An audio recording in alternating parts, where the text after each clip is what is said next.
What do you say, gang? You know it. Number 8 in your scorecard, number 1 in your heart, Albert Sugar Bear Barbieri.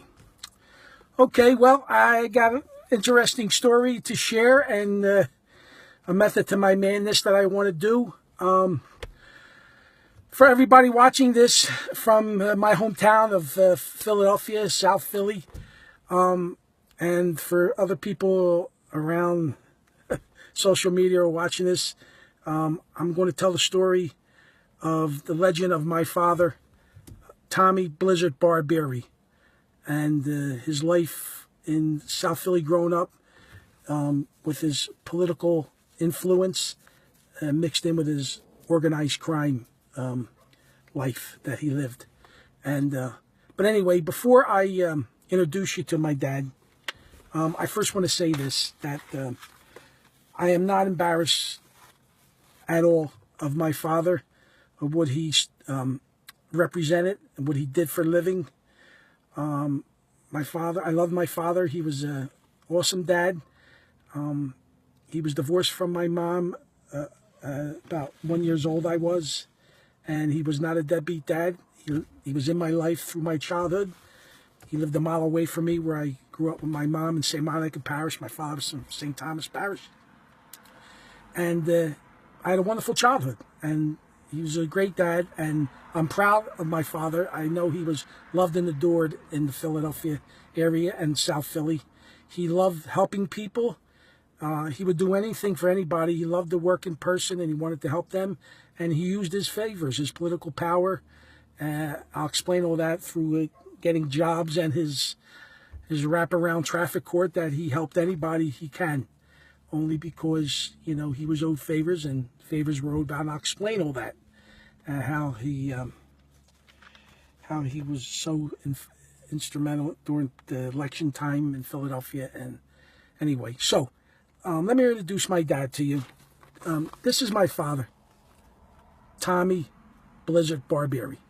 Okay, this guy here is his good friend, Chubby Turturro. This was his partner at the polls at the during the 70s. But this article, ironically, was in the Daily News. This is the front page of the Daily News when Rizzo won the election, November 5th, 1975. And on the second page, they did an article on my dad at the polls. It was my dad was involved in the 48th Ward and 1st District and other wards too, as his political pool just ventured out across South Philly, and I'm going to explain that to you. So, my dad was born in 1920, and today he would be, coming this April, he would have been 98 years old. And my dad came out of the service in the, in his 20s and in the mid 40s, and my dad stepped right in the life of crime, in the life of organized crime. And I'm going to show you a document that shows that in a second.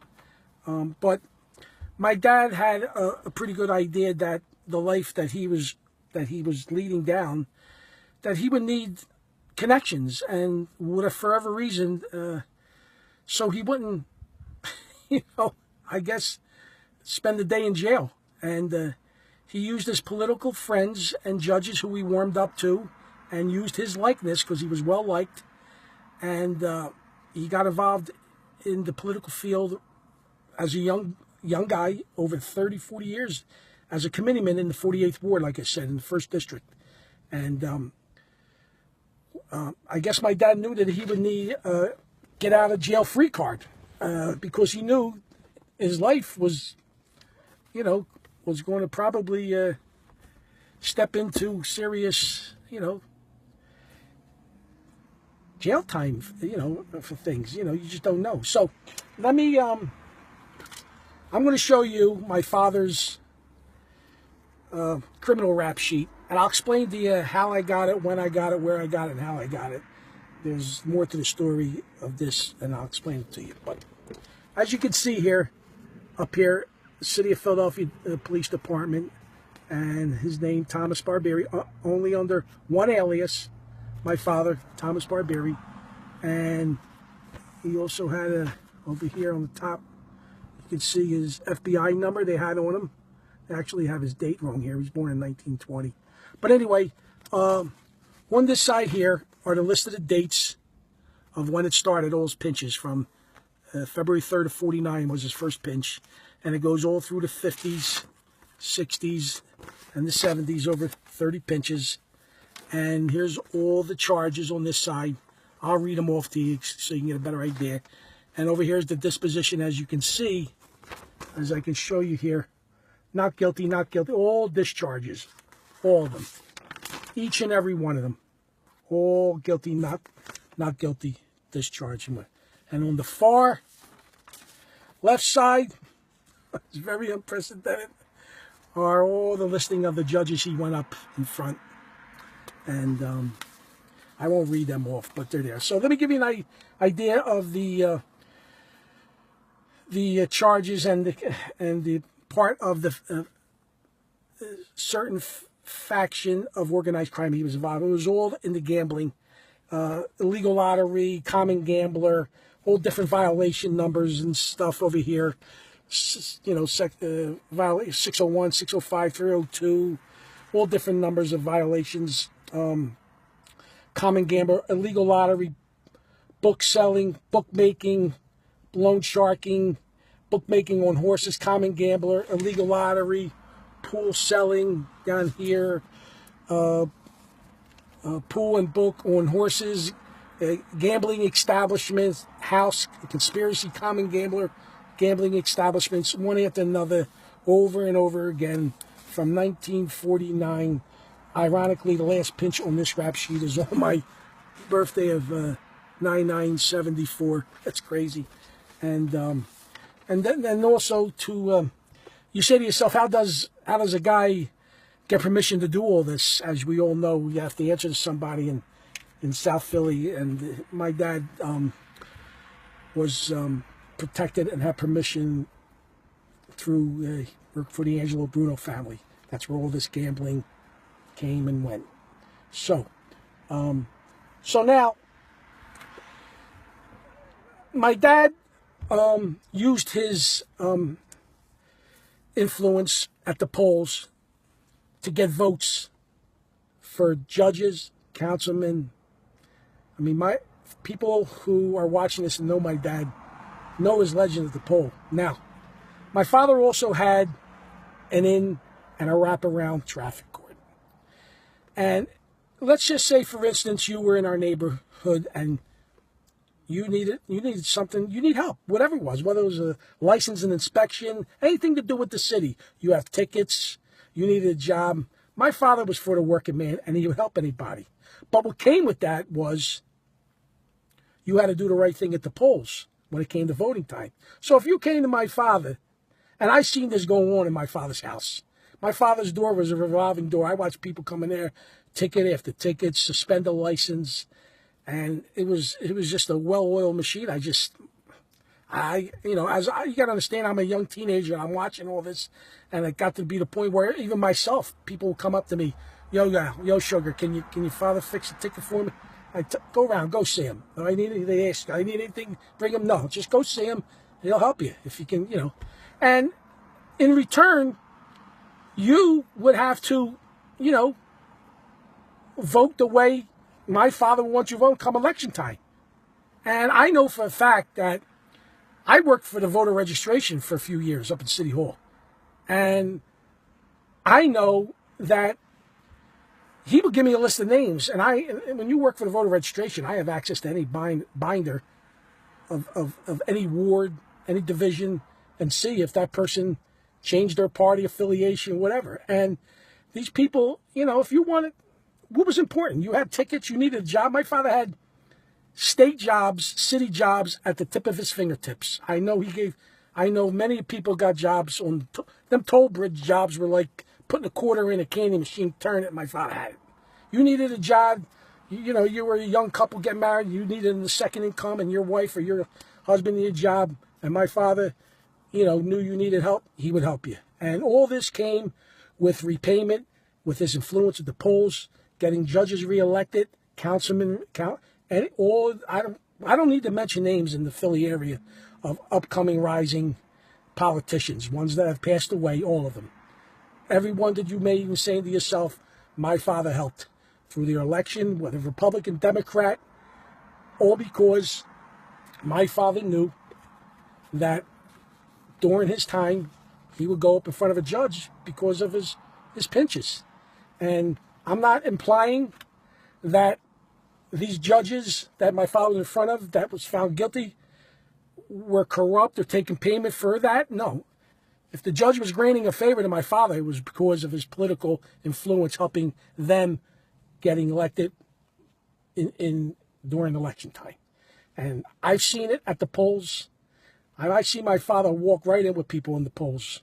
They take an older woman, he'd go in there, or he'd tell you right outside the poll who you're voting for, and you would do it. And my father just was that influential come election time. And I know for a fact he was very influential in other wards, like the 2nd Ward. We all know who ran that ward over there. God rest his soul, Buddy Cianfrani. But I'm talking about a lot of influential politicians my dad helped. And he got rewarded through his life of crime, organized crime.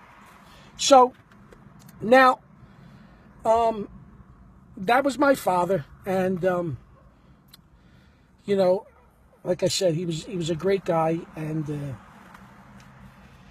so now I want to explain to you now why I'm telling this story, because as a lot of my hometown people who know me know my reputation when it comes to my baseball and you know, my pursuit to play professional baseball. And I was a high school player, and I played 1 year of college baseball at Philadelphia Community College. And I was not a prospect, as I've told many stories on my Facebook about my journey of playing baseball and pursuing professionally. And I was not a prospect out of high school or even college. I was not even far from it. But then at the age of 21,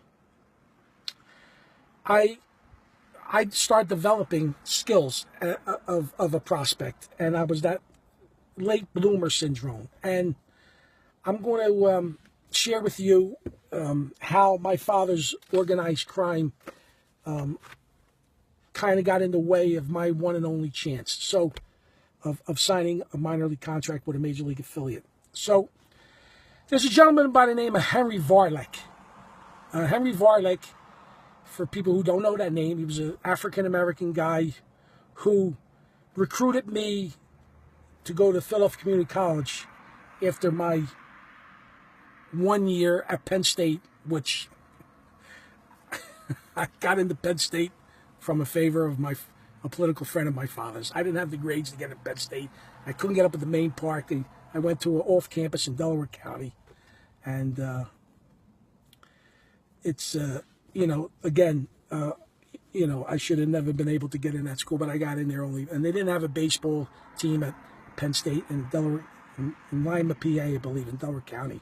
So Henry Varlick was an African-American guy, and for some reason, the Philadelphia Community College basketball program and baseball program was on an uprise.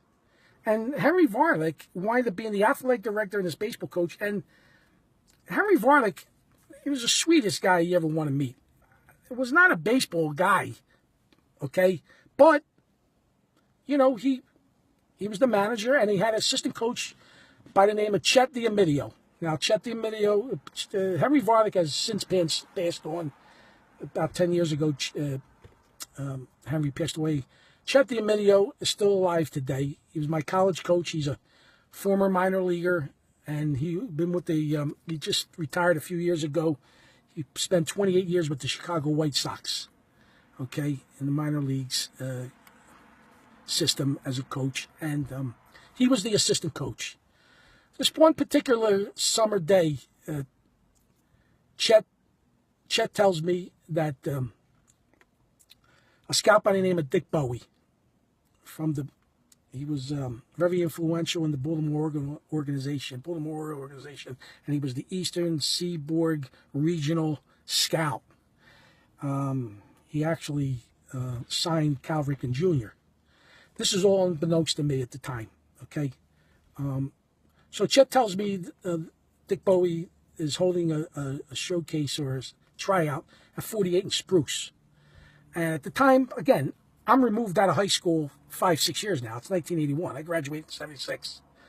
But I had the goods. I had a major league arm, and I started developing hitting the ball a long way with some power for a little guy. That's kind of eye-opening stuff for scouts, And so I go to the tryout, and Chet tells me, Al, when you fill out your card, do not fill out shortstop, second base. I want you to showcase yourself as a catcher. Show off your arm, and let's see what happens. It's the only, at these tryouts, it's what you're going to have to do. So I did that, and I impressed Dick Bowie. And Chet was there, and after the tryout, Bowie took me aside. Everybody left. He made me throw, and he's clocking me, and I'm throwing down second base 1-9 regularly. Threw a 1-8 in there. That's Major League is 2-0 from behind the plate, released down to second base. I had a Major League arm. It was impressive. And Bowie tells me and Chet that he's going to recommend the organization, Baltimore, to sign me during the 1982. Back then, they had a supplementary draft in the winter, and that they were, recommended signing me. So I'm excited, and I'm and this was like August, and come the winter draft in January, and that call never comes. And I'm confused. And when I try to reach out to Dick Bowie, and keep in mind this is 1982 now, we don't have the luxury of computers and cell phones. When I make a call to the organization to ask about where, just trying to find him. Unbeknownst to me, and Chet the video, Dick Bowie passed away weeks after that tryout. And it was devastating. I mean, I was confused. My only one chance, the scout, seen something in me, and he had clout, and that phone call never came. So, getting back to Henry Varlick, we had Henry Varlick, for some reason, had his hands reach to the Baltimore Orioles organization. Also, Henry Varlick during the summer would be hanging around. He was like a bird dog scout also. And he was around the Fairmount Park League all summer. And I remember even Henry was even tight with Reggie Jackson's father. As you know, Reggie came from Cheltenham. I remember Reggie Jackson's father held a tryout at South College. And it was just like, the connections that Henry Varlick had were like mind-boggling, Because of the Baltimore organization connection with Henry, we had 2 kids from South Philly on the Philadelphia Community College in the fall by the name of Stanley Hendrickson and Terrence, they call him Terry Swinton. They were from the project area from 5th and Washington over there. They got signed by Baltimore in the 78 supplementary draft. So this connection with the Baltimore Orioles and Henry Varlick in community college was pretty tight. And when I didn't get the phone call, that supplementary draft in 82, I let my father know that Henry Varlick has connections in that organization. Now, Henry Varlick also had his own issues with money, and my father helped him many a times, money favors. And I let my father know that Henry can do something or find out what the issue was. Long story short, my father made it very clear to Henry to make it possible to where I can get another look-see, and Henry did that. And here I was off on a plane sometime in February of 82 down to Miami to have a little look-see with the organization. And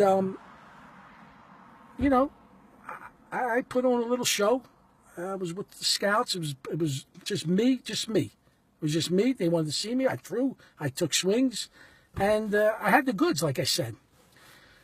After the tryout, I'm told to go to the office, and I'm going to go in the office, and I'm thinking, this is this is going to be a time where they're going to either offer me a contract, and, you know, that's just what I'm feeling. I get in the office, and the head of scouting and player development starts asking me questions about a little bit about me, where I played and where I came from, and started asking me a question about my father and what he did for a living, stuff like that. And I always had some. I always used to say my father was in the catering business. I would never share. What am I going to say? My dad, you know, is who he is.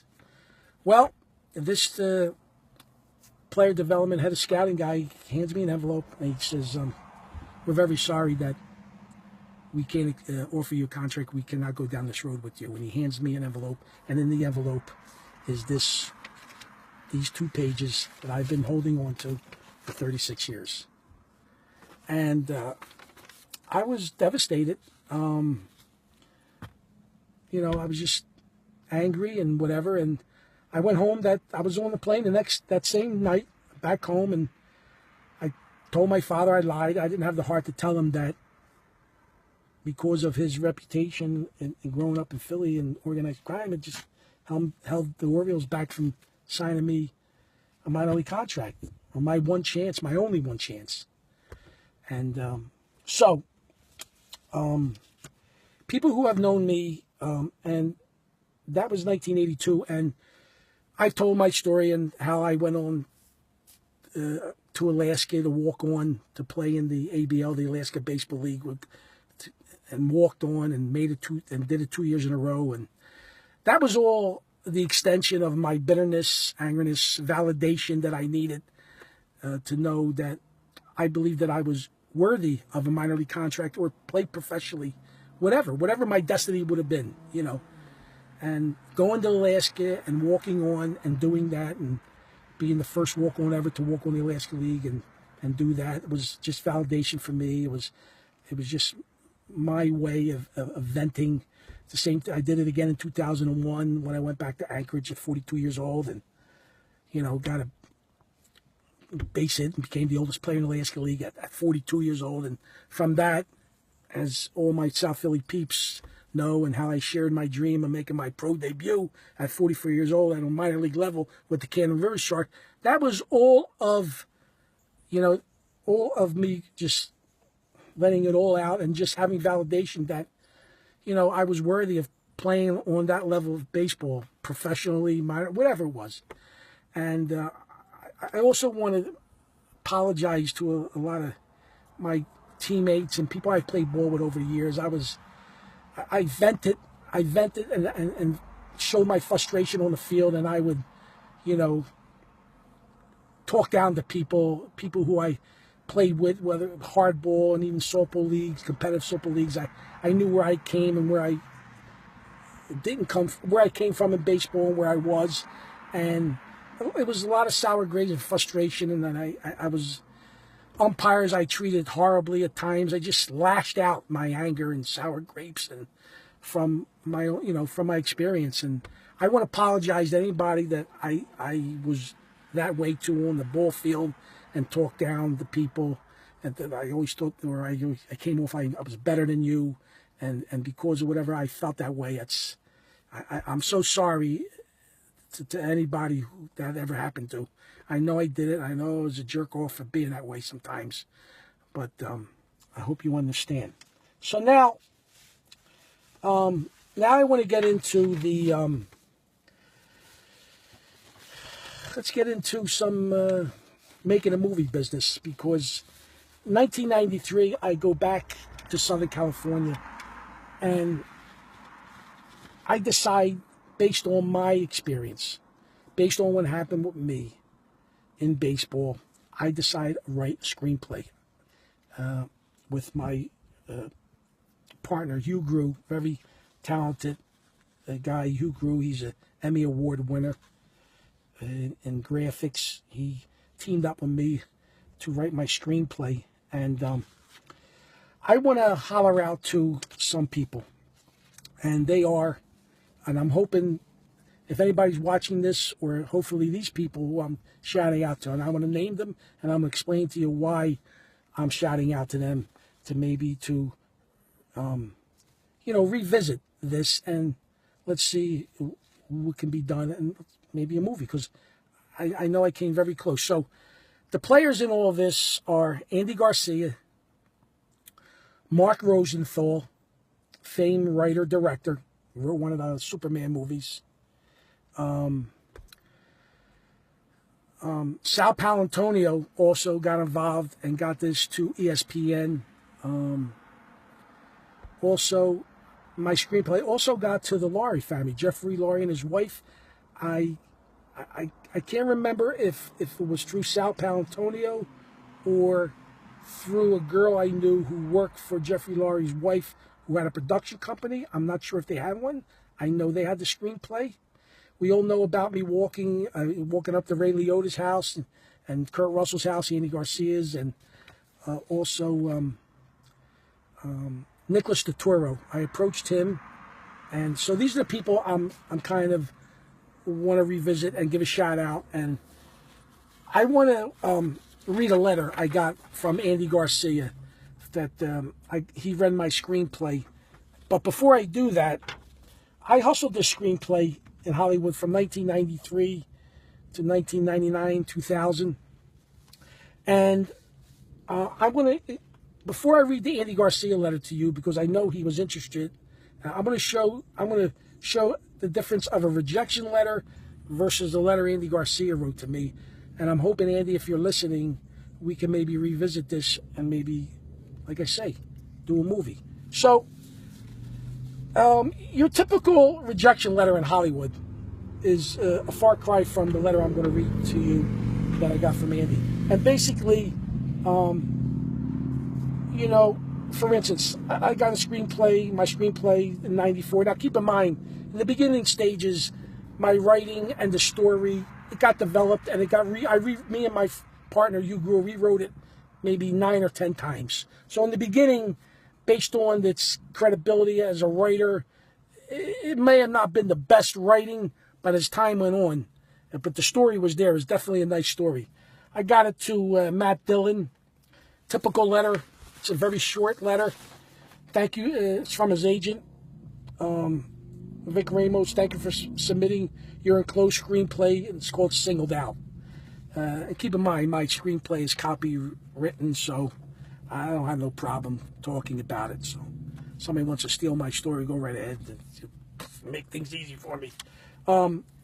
Thank you for submitting the enclosed screenplay, Singled Out, for Matt Dillon's consideration. As we discussed, we're going to pass on this. Best of luck.